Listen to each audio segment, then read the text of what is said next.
Well, I've come out on a beautiful sunny morning and I've come to meet up with Jacqui and Peter. Hi, Jacqui and Peter. Morning, Hello, Paul. Paul. Well, it's great to be with you and to do another 5Q testimony, to interview you both. So normally we'd ask the first question, which would be, where did you grow up? But because we're meeting with both of you, I thought the first question should be, well, how did you meet? We met at church when we were teenagers. Yeah, met at the church youth group in New Malden in Surrey. We both grew up in southwest London and we met at church. Lovely. As teenagers, so what sort of age was that then? 16, 17. 16, 17. And I won't ask how long ago that was, because then people will start doing the maths, but clearly you've been together for some time. And No. No? No, we met as teenagers. Right. And then we both went our separate ways and we got back together in our late 30s. Right. And we were then married and had 3 wonderful children. Ah, lovely, lovely. So 3 children. Just tell us a bit about your children. Amy's the oldest. She's at uni at the moment, studying childhood psychology and neurosciences.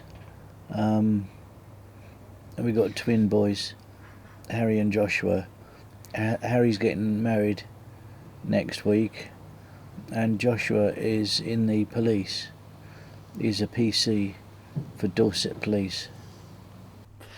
So one of the things we like to sort of find out from people is how their journey into faith occurred. So maybe from each of you, how did you come to faith?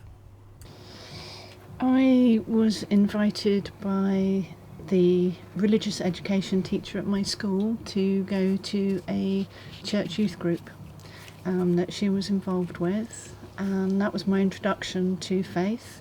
I then became a Christian there, and then we moved out of, we were in Putney at the time, then we moved out of London to New Malden, and then through another friend I joined the church that Peter was going to.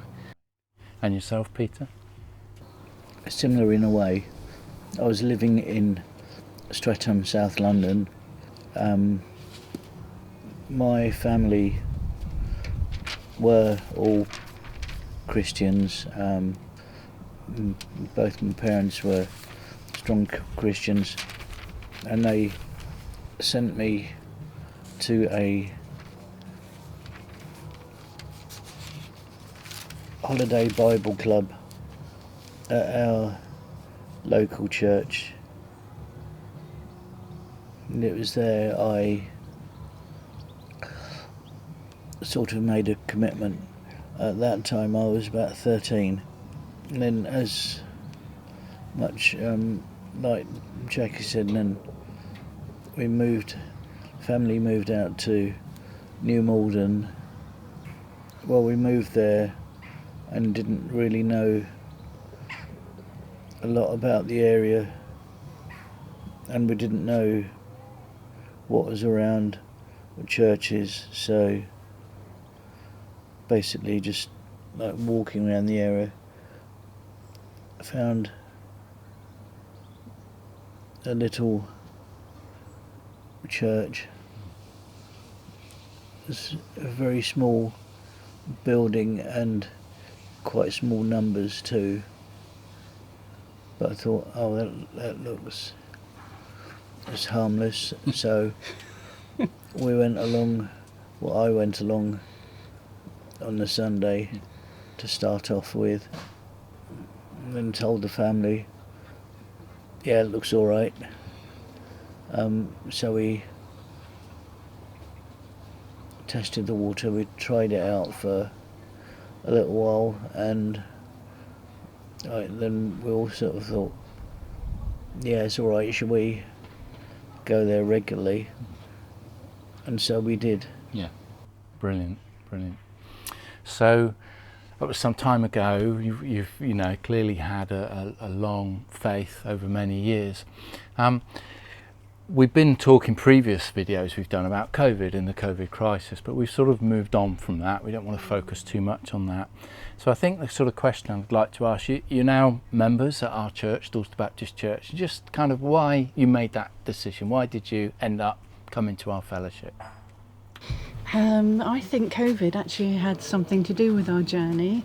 During COVID, we felt that God was shaking us up and unsettling us a little bit in a positive way, and we felt that God was perhaps moving us on from our previous church to different situations, different challenges, different circumstances. So we tried a few of the local churches, ended up at the Baptist church, and there was such a warm welcome when we came in. We felt at home straight away and felt that this is where God wanted us. We heard the gospel, the Bible being preached. We heard amazing prayers that were so outward looking, as well as a caring fellowship. Worship was amazing, and we felt as a community that was serving the local community, and we wanted to be a part of that. Great. It's lovely to hear those sentiments. Something that we hear very often is about the welcome, and so that's a lovely thing to hear again. We ask everyone that does these videos for us if they've got a favourite piece of scripture, and if so, they'd like to share it with us and why it is that's a personal piece of scripture to them. So I just wonder if I could ask the same of the two of you. It's Isaiah 40 verse 30. I'll read it.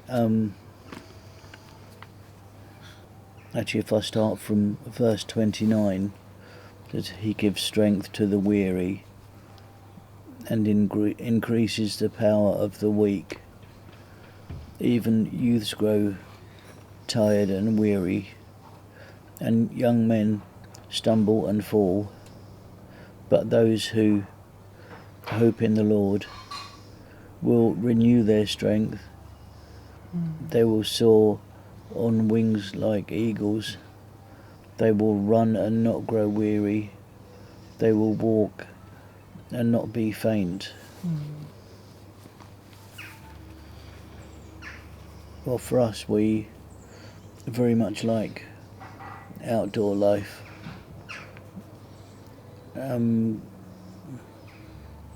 out for walks and camping and the like, and also when I was younger at school, secondary school, I started athletics, track athletics, running,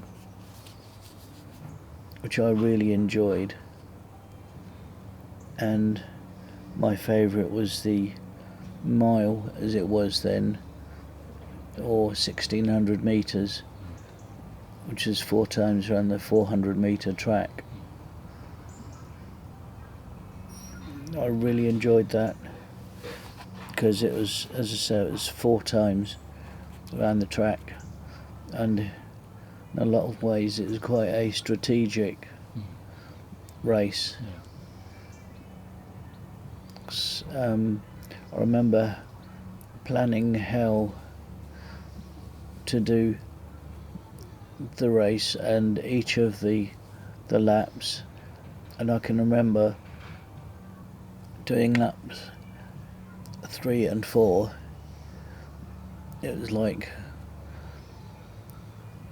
the end of the race, obviously, but then coming round the last bend onto the final straight, I remember the feeling was like I was flying or floating along the track. You can see the finishing line, and then overtaking the last couple of runners, and then just coming into the finish line, and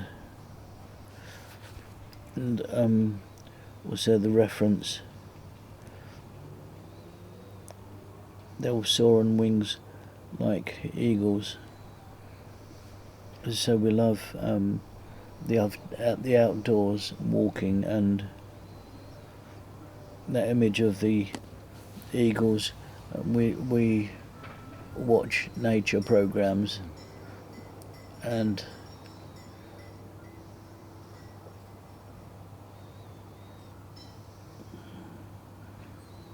so the image of the eagles ties in with that. And last week we went to the Birds of Prey centre in